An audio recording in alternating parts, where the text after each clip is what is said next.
ভারতের উড়োজাহাজের জন্য নিজেদের আকাশসীমা ব্যবহারে নিষেধাজ্ঞার মেয়াদ আরও 1 মাস বাড়ালো পাকিস্তান। এক আনুষ্ঠানিক বিবৃতিতে বিষয়টি জানিয়েছে পাকিস্তান সিভিল এভিয়েশন অথরিটি বা পাকিস্তান এয়ারপোর্টস অথরিটি PAA।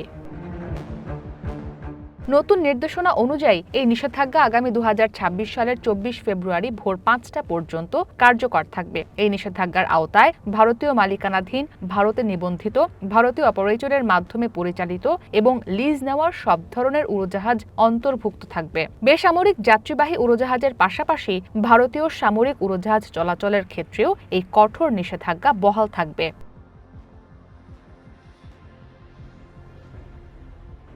নিষেধাজ্ঞার মেয়াদ বাড়ানোর ফলে গত 9 মাস ধরে দুই দেশের আকাশসীমায় যে অচলাবস্থা বিরাজ করছিল তা আরও দীর্ঘায়িত হলো। মূলত আগের নিষেধাজ্ঞার মেয়াদ শেষ হওয়ার আগেই নতুন করে সময়সীমা বাড়ানোর এই সিদ্ধান্ত নেওয়া হয়েছে।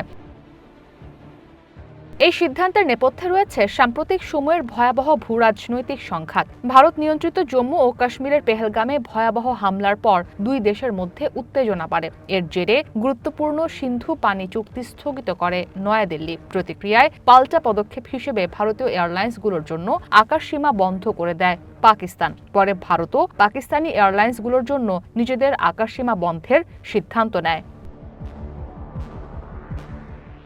এর আগে 1999 সালে কার্গিল যুদ্ধ ও 2019 সালের পুলওয়ামা হামলার পরও একই ধরনের আকাশসীমা নিষেধাজ্ঞা জারি করেছিল পাকিস্তান। ইসরাত মুক্তি, ওয়ান ইন্টারন্যাশনাল ডেস্ক।